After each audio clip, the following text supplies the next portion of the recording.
கோவை கொடிஷியா தொழிற்கூட கண்காட்சி வளாகத்தில் agri index 2024 என்ற தலைப்பில் 22ஆம் ஆண்டு வேளாண் கண்காட்சி சர்வதேச அளவில் நடைபெற உள்ளது. இதற்காக கோவை கொடிஷியா வளாகம் முழுவதும் அரங்குகள் அமைக்கும் பணி நடைபெற்று வருகிறது. இதுகுறித்த செய்தியாளர் சந்திப்பு கொடிஷியா வளாகத்தில் நடைபெற்றது. அப்போது அவர்கள் பேசுகையில் 22வது ஆண்டு ஒருங்கிணைந்த வேளாண் கண்காட்சியானது கோவை கொடிஷியா தொழிற்கூட கண்காட்சி வளாகத்தில் வரும் 11ஆம் தேதி துவங்கி 15ஆம் தேதி வரை 5 நாட்கள் நடைபெற உள்ளது. வழக்கமாக 4 நாட்கள் நடைபெறும் இந்த கண்காட்சி இந்த ஆண்டு 5 நாட்களாக மாற்றம் செய்யப்பட்டுள்ளது.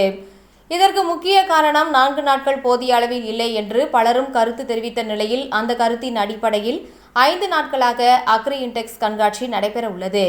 இதற்காக 498 அரங்குகள் அமைக்கப்பட்டுள்ளது. மலேசியா, சிங்கப்பூர், சைனா, தென்கொரியா உள்பட பல்வேறு வெளிநாடுகளில் இருந்தும் இந்த கண்காட்சியில் அரங்கு அமைத்து கலந்து கொள்ள உள்ளனர்.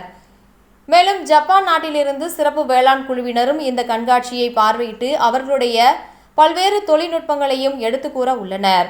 மேலும் இந்த கண்காட்சியில் எவ்வாறு ஒரு விவசாயி தங்களுடைய உற்பத்தி பொருளை சந்தைப்படுத்தி லாபம் பெற முடியும், அதற்கு என்னென்ன வழிகள் உள்ளது, அவர்களுக்கு தேவையான ஆலோசனைகள் என அனைத்தும் வழங்கப்பட உள்ளது.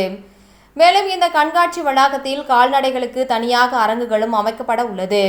மேலும் நீரின்றி விவசாயம், குறைந்த அளவில் நீரை பயன்படுத்தி விவசாயம் போன்ற பல்வேறு தொழில்நுட்பங்களையும் காட்சிக்கு முன்வைக்க உள்ளோம் என்றும், தொடர்ந்து தமிழக அரசும் தமிழ்நாடு வேளாண் பல்கலைக்கழகமும் இந்திய அளவில் உள்ள பல்வேறு மாநிலங்கள், அந்தந்த மாநிலங்களின் வேளாண் துறை மற்றும் மத்திய அரசு ஆகிய அனைத்தும் ஒருங்கிணைந்து இந்த கண்காட்சியில் கலந்து கொண்டு வேளாண் துறை சம்பந்தமான அனைத்து விளக்கங்களையும் வாங்கி தொழில்நுட்பங்களையும் கண்காட்சிக்கு வைக்க உள்ளனர். சுமார் 1.5 லட்சத்திற்கு மேற்பட்டோர் இந்த கண்காட்சியில் கலந்து கொள்வார்கள் என்று எதிர்பார்க்கப்படுகிறது என்று தெரிவித்தனர்.